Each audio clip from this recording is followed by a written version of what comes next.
अस्सलाम वालेकुम दोस्तों, अरसलान शाही एक बार फिर आपकी खिदमत में हाजिर है। अच्छा दोस्तों, जैसा कि मैंने एक वीडियो पहले बनाई थी जिसमें मैंने स्वीडन और यूके का कंपैरिजन किया था और उस वीडियो को आप दोस्तों ने बहुत लाइक किया था। तो आज मैं एक नए कंपैरिजन के साथ आपकी खिदमत में हाजिर हूँ। जैसा कि मैंने पहले भी कहा था कि अक्सर दोस्त ये सवाल करते हैं कि आपने स्वीडन ही क्यों चूज़ किया, आप किसी दूसरे कंट्री में क्यों नहीं गए। क्योंकि जब आप एक कंट्री से दूसरे कंट्री मूव हो रहे होते हैं तो आप बहुत ज़्यादा सर्च करते हैं। मैंने बिल्कुल नहीं की थी, जिसका मुझे काफ़ी अफसोस है। तो इसीलिए मैं वीडियोज़ भी बनाता रहता हूँ कि आप लोगों तक इन्फॉर्मेशन पहुँचती रहे और आप अच्छा फ़ैसला कर सकें। तो जब भी आप अपने मुल्क से दूसरे मुल्क मूव हो रहे होते हैं तो आप बहुत सी चीज़ें देखते हैं, सर्च करते हैं, मुल्कों का कंपैरिजन करते हैं कि आप कौन से ऐसे कंट्री में जाएं जहां पे आपको मुश्किलात कम से कम हो, जहां पे आपकी एडजस्टमेंट ज़्यादा इजीली हो जाए। तो आज मैं एक नई वीडियो के साथ आपकी खिदमत में हाजिर हूं जिसमें मैं कंपैरिजन करने जा रहा हूं स्वीडन और ऑस्ट्रेलिया का। तो आइए आज की वीडियो शुरू करते हैं। तो दोस्तों, आज मैं ऑस्ट्रेलिया और स्वीडन का कंपैरिजन लेके आपकी खिदमत में हाजिर हूं। अच्छा दोस्तों, मैंने आपको पहले भी बताया था कि जब आप एक जगह से दूसरी जगह मूव हो रहे होते हैं तो आपको चाहिए कि आप प्रोज एंड कॉन्स, पॉजिटिव चीज़ें और नेगेटिव चीज़ें दोनों देखें। ये नहीं कि आप एक जगह की पॉजिटिव चीज़ों पे फोकस करते रहें और दूसरी जगह की नेगेटिव चीज़ों पे फोकस करते रहें और जज्बात में आकर फैसला कर लें, जल्दबाजी में फैसला कर लें और बाद में पछताते रहें। ऐसा नहीं कि एक जगह बहुत अच्छी है और एक जगह बहुत बुरी है।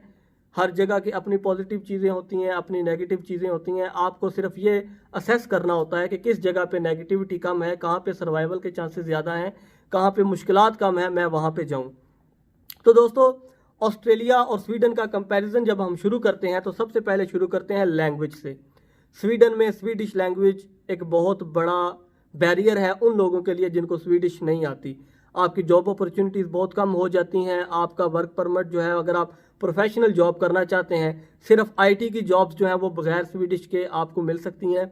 उसके अलावा कोई प्रोफेशनल जॉब, बिजनेस की, एडमिनिस्ट्रेशन की जॉब हो गई, सप्लाई चेन मैनेजमेंट या जो भी जॉब हो गई, आपकी कोई भी फील्ड हो, अगर आपको स्वीडिश लैंग्वेज नहीं आती तो ये बहुत बड़ा फैक्टर प्ले करती हैं आपकी जॉब हिंड्रेंस में। आपको जॉब नहीं मिलती अगर आपको स्वीडिश नहीं आती।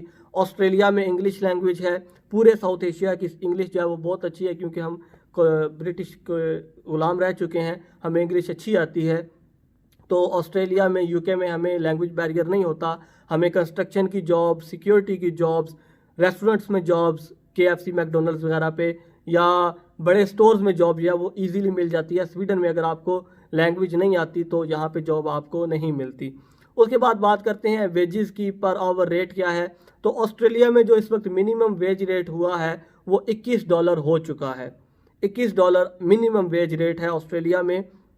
स्वीडन में जो एवरेज वेज रेट है वो 120 करोड़ से लेके 150 करोड़ तक वेरी करता है। वो डिपेंड करता है कि आपकी जॉब कैसी है, लेकिन जो एवरेज है वो 120-130 crore average per hour wage rate है।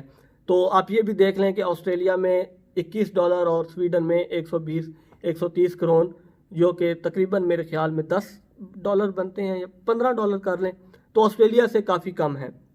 और उसके अलावा मैंने जैसा कि पहले आपको बताया कि जॉब कंडीशन बगैर लैंग्वेज के बहुत बुरी है। उसके बाद हम बात करते हैं पीआर की। पीआर की अगर हम बात करें तो स्वीडन की पीआर पे मैं पहले एक वीडियो बना चुका हूं जहां पे मैंने आपको बताया था कि अगर आप 30 क्रेडिट पूरे कर लेते हैं, एक सेमेस्टर की पढ़ाई कंप्लीट कर लेते हैं, तो उसके बाद आप वर्क परमिट पे मूव हो सकते हैं, पढ़ाई छोड़ सकते हैं और वर्क परमिट 4 साल कैरी करने के बाद आप 4 साल के बाद स्वीडन की पीआर के लिए एलिजिबल हो जाते हैं, पीआर अप्लाई कर सकते हैं। ऑस्ट्रेलिया में अगर आपने पीआर लेनी है तो आपको डिग्री कंप्लीट करनी पड़ेगी क्योंकि पीआर में डिग्री के पॉइंट्स काउंट होते हैं। पीआर के जब पॉइंट्स काउंट होते हैं तो उसमें डिग्री के बहुत ज़्यादा पॉइंट्स हैं। जब तक आप डिग्री कंप्लीट नहीं करेंगे तो आपको पीआर मुश्किल से मिलेगी। अगर हम बात करें तो डिग्री कितनी ईजी है, फ़ीस का क्या स्ट्रक्चर है, तो स्वीडन में जो एवरेज फ़ीस है वो 40,000 करोड़ से लेके 60,000 करोड़ तक है। कुछ ऐसे सब्जेक्ट्स हैं जिनकी फ़ीसेस 70,000-75,000 करोड़ तक जाती है, लेकिन वो बहुत ही कम सब्जेक्ट हैं। 60,000 करोड़ पाकिस्तानी बनता है 12 लाख। इंडियन आजकल कितना बन रहा है मुझे आइडिया नहीं है। किसी ज़माने में ये 8-9 लाख रुपया बनता था इंडियन। आजकल कितना बनता है मुझे इसका इतना कोई आइडिया नहीं है, मैंने चेक नहीं किया, तो आप खैर नेट पे देख सकते हैं। ऑस्ट्रेलिया में जो एवरेज सेमेस्टर की फ़ीस है वो है तकरीबन 20,000 से लेके $25,000 तक। 15-20 हज़ार डॉलर जो है वो एवरेज सेमेस्टर की फ़ीस है। और एनुअल अगर आप देखें तो ये तकरीबन 30 हज़ार के करीब, 30-32 हज़ार, 35 हज़ार, कुछ सब्जेक्ट्स में, इंजीनियरिंग के सब्जेक्ट्स में, आईटी के सब्जेक्ट्स में ये 50 हज़ार करोड़, 50 हज़ार ऑस्ट्रेलियन डॉलर्स तक भी जाती है, लेकिन वो बहुत सिलेक्टिव सब्जेक्ट्स हैं। तो अगर आपने 4 साल की या 2 साल की डिग्री करनी है, तो अगर आपको 40-50 हज़ार डॉलर साल का देना है, तो आप अगर 80 हज़ार डॉलर साल का कमा रहे हैं फॉर एग्ज़ाम्पल, और उसके बाद आप 80 हज़ार में से 40-50 हज़ार जो है वो फ़ीस दे देते हैं, फिर अपना रिहाइश का खर्चा निकालते हैं, खाने पीने का खर्चा निकालते हैं और छोटे मोटे खर्चे निकालते हैं, तो आप अंदाज़ा कर रहे हैं कि आपकी बचत क्या होगी। स्वीडन में अगर आपको वर्क परमिट मिल जाता है तो आपकी एजुकेशन फ्री है, आपके स्पाउस की एजुकेशन फ्री है, आपके बच्चों की एजुकेशन फ्री है।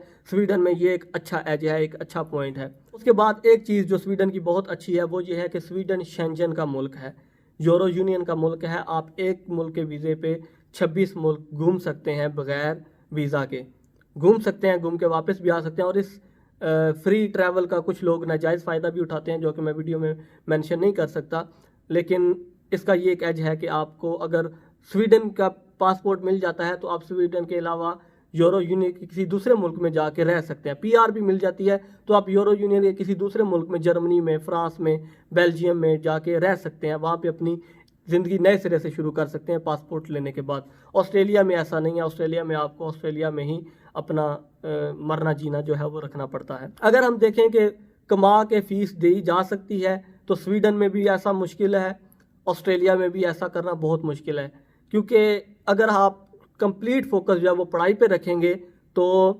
आपकी जॉब जो है वो अफेक्ट होगी, आप उतना पैसा नहीं कमा सकेंगे। अगर आप पैसा कमाने पे फोकस करेंगे तो आपकी पढ़ाई जो है वो डिस्टर्ब होगी। तो ये एक बात अपने जहन में रखें। अगर आप पाकिस्तान से, इंडिया से, जहाँ से भी आ रहे हैं, अगर आपके फाइनेंसेस मैनेज नहीं हो रहे तो कोशिश करें स्कॉलरशिप पे आएँ। स्कॉलरशिप अगर नहीं मिल रही तो वो कंट्री चूज़ करें जहाँ पे फ़ीस कम हो, क्योंकि जब आपको फ़ीस देनी पड़ जाएगी तो फिर आपको मुश्किलात आएंगी। अगर और ये सोच के बिल्कुल नहीं आना कि मैं वहाँ जाके कमा के फ़ीस दे लूँगा या जो होगा देखा जाएगा, क्योंकि फिर जो होता है वो देखा बिल्कुल नहीं जाता है। आपने पहले से अपना सारा मैप आउट करना है कि क्या मैं अफोर्ड कर सकूँगा। और इस सारी वीडियो का लुब्बे लुबाब अगर मैं आपके सामने रखूँ तो वो ये है कि अगर आप अफोर्ड कर सकते हैं, अगर आप फाइनेंशियली इतने स्टेबल हैं, तो आपको ऑस्ट्रेलिया चूज़ करना चाहिए। ऑस्ट्रेलिया को मैं प्लस पॉइंट देता हूँ।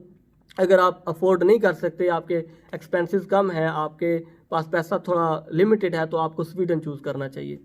ये मेरा ओपिनियन है। बाकी आप अपनी सर्च के मुताबिक जो है वो फ़ैसला कर सकते हैं, अपने एक्सपीरियंस के मुताबिक फ़ैसला कर सकते हैं। तो दोस्तों, ये वीडियो बनाने के लिए मैंने अपने दो दोस्तों दानिश कियानी और जवाद करीम अवान, दानिश कियानी मेरे क्लास फेलो थे, 6-7 साल से ऑस्ट्रेलिया में मुकीम हैं। जवाद करीम अवान भी जो है वो तकरीबन पिछले 6 साल से ऑस्ट्रेलिया में मुकीम हैं। तो इन दोनों भाइयों से इन्फॉर्मेशन लेने के बाद मैंने आप तक ये मालूमात पहुँचाई। हमारे जो भाई हैं जवाद करीम अवान, इनका नो ऑस्ट्रेलिया के नाम से यूट्यूब पे चैनल भी है, ये ऑस्ट्रेलिया की वीडियोस बनाते रहते हैं, डू चेक इट आउट। तो क्योंकि मेरी कोशिश होती है कि मैं आप तक जो इन्फॉर्मेशन पहुंचाऊं वो फर्स्ट हैंड इन्फॉर्मेशन पहुंचाऊं, एक्सपीरियंस लोगों की बातें आपके साथ शेयर करूं। ऐसा नहीं कि मैं नेट से चीज़ें उठा के तो आपके सामने रख दूं। तो दोस्तों, ये एक छोटा सा कंपैरिजन आपके सामने रखा।